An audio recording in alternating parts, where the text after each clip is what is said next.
احمد کی چھوٹی سی کھلونوں کی دکان تھی۔ ایک برسات کی رات جب احمد دکان بند کر رہا تھا، تیز ہوائیں اور بارش کے شور میں ایک کمزور آواز سنائی دی۔ سامنے ایک بڑھیا کھڑی تھی۔ اس کی آنکھیں گہری تھیں، زندگی کی جھائیوں سے زیادہ کوئی اور چیز نہیں تھی۔ اس نے احمد کو ایک پرانا لکڑی کا صندوق تھمایا۔ اس کی سطح پر خون کے مانند سرخ نشانات تھے اور سمجھ نہ آنے والے نقش و نگار بنے ہوئے تھے۔ بڑھیا نے بس اتنا کہا، اسے سنبھال کر رکھو، اب یہ میری نہیں رہی۔ یہ کہہ کر وہ گھنے اندھیرے میں غائب ہو گئی۔ احمد نے جیسے ہی صندوق کھولا، ایک عجیب سی بو اس کی ناک میں آئی، جیسے مٹی اور خون کی ملی جھولی بانس۔ اندر ایک سرخ رنگ کی لبوبو ڈول رکھی تھی۔ اس کی آنکھیں خالی اور بے جان لگ رہی تھیں، لیکن ان میں ایک ایسی سردی تھی جو ہڈیوں تک اتر گئی۔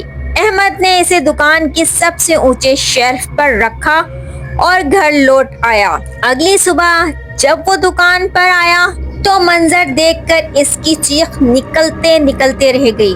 دکان کی تمام گڑیاؤں کی گردنیں ٹوٹی ہوئی تھیں اور ان کی شیشوں کی آنکھیں فرش پر بکھری پڑی تھیں، لیکن سب سے خوفناک بات یہ تھی کہ شیلف پر لبوبو ڈول یوں ہی رکھی ہوئی تھی جس طرح احمد رکھ کر گیا تھا۔ احمد کو یقین ہو گیا کہ یہ ڈول شیطان کا کوئی روپ ہے۔ اسی شام سارا اپنے والد کے ساتھ دکان پر آئی۔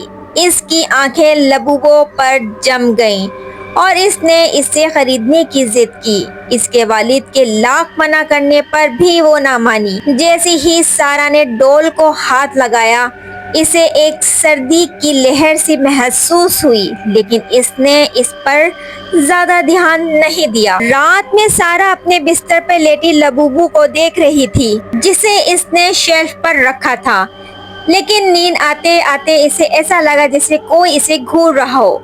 اس نے آنکھ کھولی اور دیکھا تو لبوبو اس کے بستر پر بیٹھی ہوئی تھی اور اس کی آنکھوں میں ایک شیطانی چمک تھی۔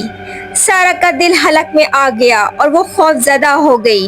اگلے چند دن تک سارا اور اس کے والد نے اپنے گھر میں عجیب و غریب چیزوں کو محسوس کیا۔ آدھی رات کو انہیں اوپر کی منزل سے چلنے کی آوازیں سنائی دیتی تھیں، جیسے کوئی چھوٹے قدموں سے آہستہ آہستہ چل رہا ہو۔ جب وہ دیکھتے تو کچھ بھی نہیں ہوتا۔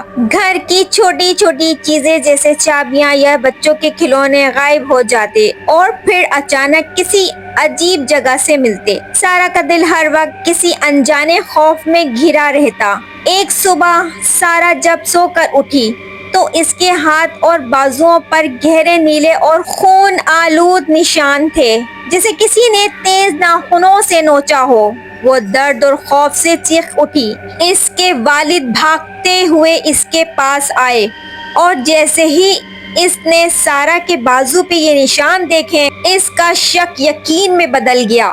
یہ سب لبوبو ڈول کی وجہ سے ہو رہا تھا۔ وہ ڈول خاموشی سے شیلف پر بیٹھی ان کی ساری تکلیف دیکھ رہی تھی۔ سارا کے والد نے اب فیصلہ کر لیا کہ وہ اس بلا سے چھٹکارا حاصل کریں گے۔ انہوں نے ڈول کو اٹھایا اور دور کہیں جا کر دریا میں پھینک کر آ گئے۔ لیکن اگلی صبح جب وہ دروازہ کھولتے ہیں تو ان کے ہوش اڑ گئے کہ یہ ڈول ان کا پیچھا نہیں چھوڑے گی۔ وہ فوراً احمد کے پاس گئے اور اسے ساری بات بتائی۔ احمد نے بھی کہا کہ اس صندوق پر بنے ہوئے نقش و نگار شاید کسی پرانی بلا کی نشانی ہے۔ آخرکار انہوں نے یہ فیصلہ کیا کہ اسے جلا کر بھی دیکھا جائے، مگر وہ آگ میں بھی نہ جل سکی۔ خوف کے مارے دونوں نے لبوبو کو دوبارہ اسی صندوق میں رکھا اور اس کے چاروں اطراف زنجیریں باندھ دیں۔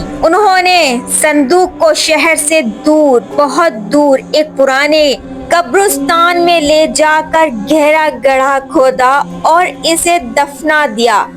دفناتے ہوئے انہیں ایک آواز سنائی دی، میں واپس آؤں گی۔ آج بھی رات کے سناٹے میں اگر کوئی اس قبرستان کے پاس سے گزرتا ہے تو اسے ایک بچے کے ہنسنے کی خوفناک آوازیں سنائی دیتی ہیں، جیسے وہ لبوبو ہنس رہی ہو۔